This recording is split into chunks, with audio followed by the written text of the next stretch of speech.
Bonjour à toutes et à tous, j'espère que vous allez bien. Aujourd'hui on se retrouve pour les 16 matchs de la Ligue Europa, donc la vidéo risque d'être assez longue, même si j'ai déjà préparé les pronostics pour ne pas entre guillemets tout analyser avec vous, même si c'est ce qu'on devrait faire bien évidemment, mais sinon la vidéo risque d'être beaucoup trop longue, donc c'est pour ça qu'ils sont déjà préparés.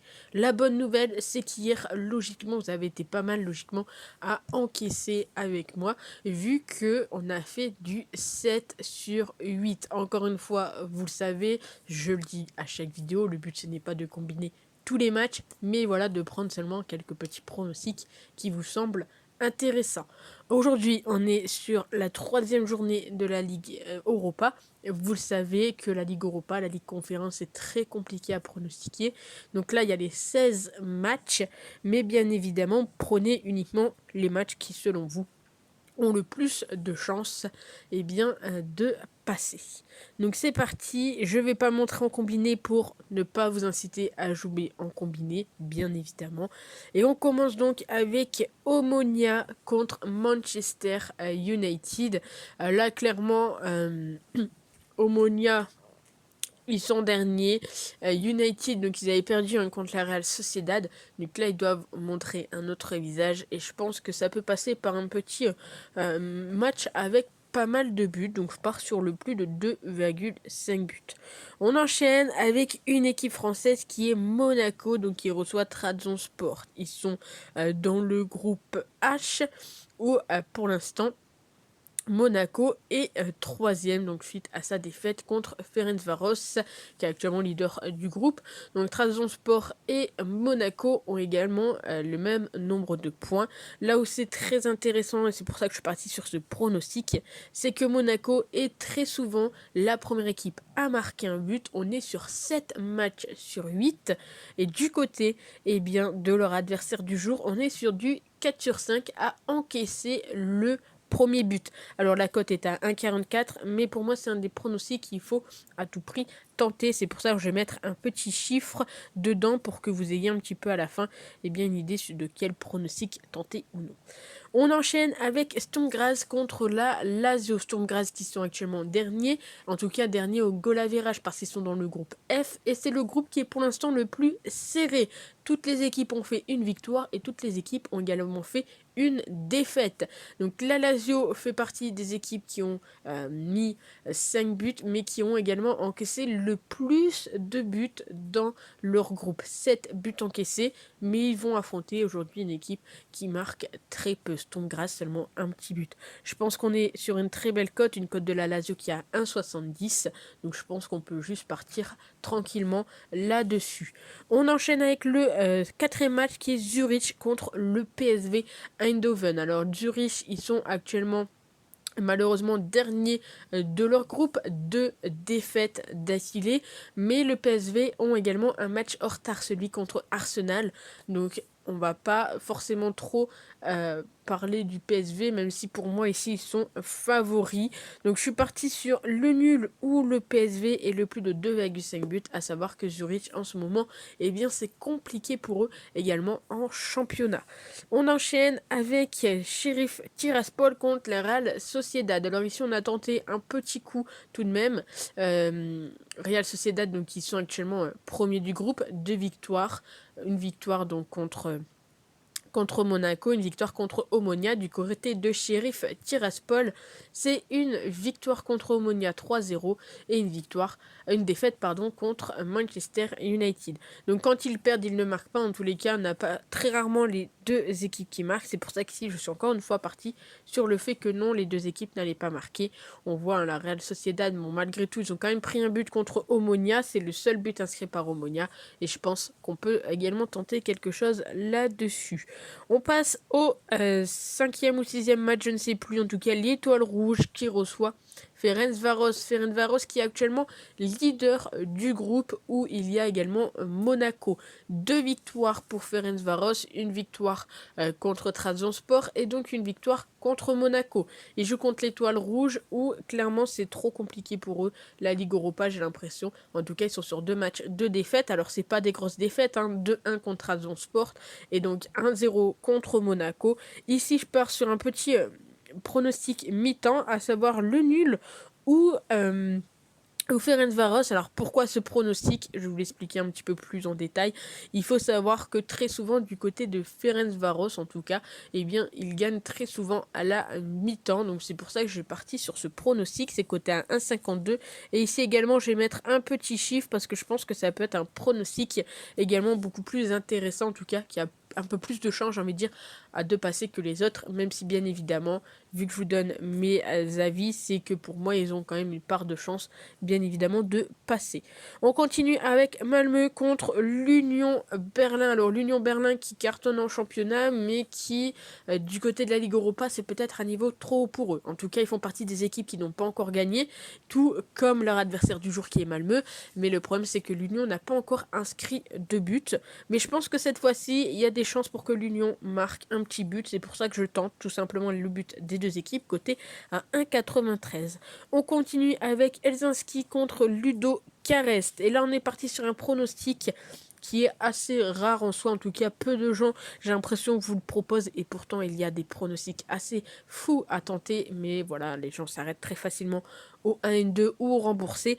Donc ici, on est parti sur la mi-temps la plus prolifique. Pourquoi? Tout simplement parce que on a deux adversaires du jour. Donc aujourd'hui, on a Helsinki qui a pour l'instant marqué 0 but et pris clairement 4 buts sur 5 en seconde mi-temps. Et de l'autre côté, donc on a Ludo Carès qui a marqué 4 buts et donc 3 buts en seconde mi-temps. Donc pour moi, ça me semble assez intéressant de le tenter et pourquoi pas de s'y intéresser un peu plus. C'est pour ça que j'ai mis le petit 1. On continue avec Arsenal contre Bodo Glimt. Alors Arsenal, je vous l'ai dit, ils ont un match en retard, ce qui font que pour l'instant, ils sont deuxième. Bodo Glimt, donc, qui a fait une victoire contre Zurich 2-1 et un match nul contre le PSV. Donc ici, je vois bien les deux équipes marquées, même si tout de même, avantage, on va pas se mentir, pour Arsenal en cas de victoire. Donc ici, c'est coté à 1,82. On continue avec Fribourg contre Nantes, notre deuxième équipe française aujourd'hui. Donc par contre, malheureusement, je ne vois pas forcément la victoire de Nantes sur ce match-ci. Pourquoi? En gros, il faut savoir que Nantes, c'est un petit peu compliqué en ce moment. Voilà, c'est 4 matchs sans aucune victoire. De l'autre côté, on a une équipe de Fribourg qui, eux, sont plutôt en forme. 8 matchs sans aucune défaite. Dans tous les cas, je pense pas qu'il y aura beaucoup de buts entre ces deux équipes. On est quand même sur une belle cote à 1,71 avec tout simplement le nul au Fribourg et le moins de 3,5 buts. Ça peut être un match plus ou moins intéressant à pronostiquer. Après, bien évidemment, vous faites votre choix. On continue avec Fenerbahçe contre AEK. Fenerbahçe donc contre AEK, donc c'est un match qui a lieu donc à 21h encore une fois. Fenerbahçe qui est actuellement premier de son groupe, ils sont dans le groupe de Rennes. Rennes, on en parlera donc juste après. Une victoire et un match nul. Donc match nul contre Rennes 2-2 et victoire contre Dynamo Kiev. Du côté de l'AEK, c'est une victoire contre Kiev et une défaite contre Rennes sur le score de 2-1.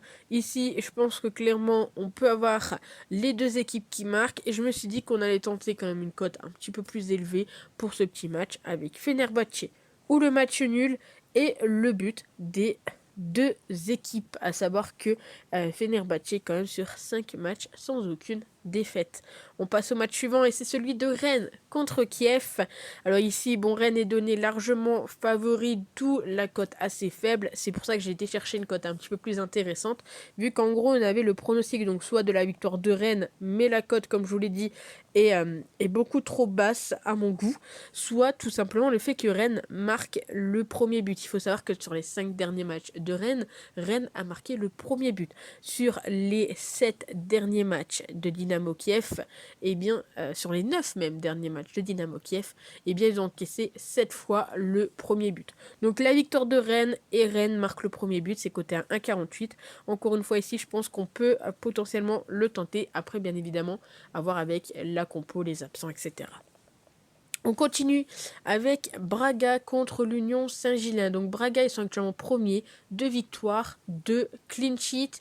Ils ont gagné 1-0 contre l'Union Berlin et 2-0 contre Malmö. Ils vont jouer contre l'Union Saint-Gilloise qui sont également sur 2 victoires. Mais tout de même ici, je vois plus facilement la victoire de Braga. Alors peut-être pas sur un score farfelu sur du 4-0 ou quoi, mais je vois bien la petite victoire quand même de Braga, donc ça sera mon petit pronostic pour ce match. La Roma contre Betis, je pense que c'est peut-être l'un des plus beaux matchs de cette journée, j'ai l'impression, ma foi, enfin...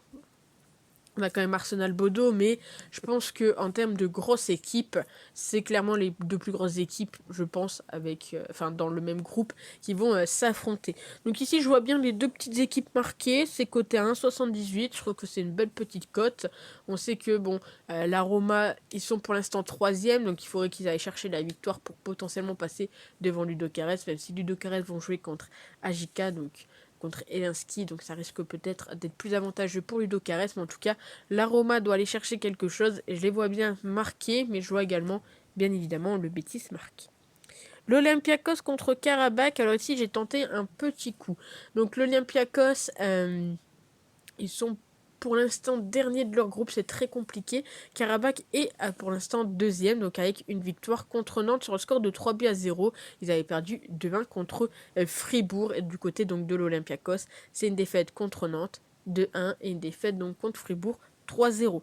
Ici, je pense que clairement Karabakh a peut-être ses petites chances à jouer, même si c'est à l'extérieur. Donc je pars sur Karabakh, remboursé en cas de match nul. Le match nul serait pas forcément à mettre de côté. Je pense qu'il y a vraiment un petit match nul qui peut jouer entre ces 2 équipes.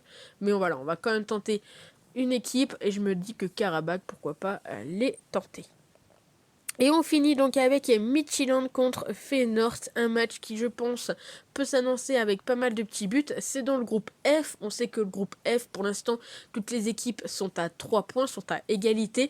Pour l'instant c'est Feyenoord qui ouvre la marche, j'ai envie de dire, avec donc 8 buts marqués pour 4 buts encaissés. Actuellement pour moi ça serait plus Midtjylland qui est en meilleure forme que Feyenoord, mais je pense que ça peut être un beau petit match à but, donc je pars sur le plus d'1,5 but. Et là également, je pense que pour moi, c'est une plutôt bonne confiance, même si encore une fois, je préfère le dire et me répéter, il n'y a pas de 100% save, il n'y a pas de save, il n'y a pas de fun dans les paris sportifs, il y a juste des cotes qui sont plus ou moins élevées que d'autres, et après, clairement, c'est un petit peu de la chance, même s'il y a de l'analyse, on ne sait pas du tout ce qui peut se passer, qui aurait prédit hier que le PSG allait faire match nul, que Danilo allait marquer contre son camp. Je pense que beaucoup de monde se sont dit le PSG va mettre 3-0 et on n'en parle plus. Et au final, ça a été un match beaucoup plus serré, même si après, on n'oublie pas que Benfica, ce n'est pas une équipe à négliger. En tout cas, bref, vous l'avez compris, les paris sportifs, ça reste un investissement. Ne faites pas n'importe quoi avec votre argent. N'allez pas jouer tous ces pronostics. Prenez uniquement les pronostics qui, selon vous, vous semblent beaucoup plus intéressants. Je vous les remontre une dernière fois. On va mettre en combiné pour que vous ayez un peu tout. Et puis, surtout, n'hésitez pas à me dire ce que vous en pensez, à vous abonner à la chaîne si ce n'est pas déjà fait. Et puis bien évidemment, on se retrouve pour la Ligue Conférence. Et puis bien évidemment, demain pour la Ligue 1. Sur ce, passez à tous un très bon jeudi. Et puis on se dit à très vite.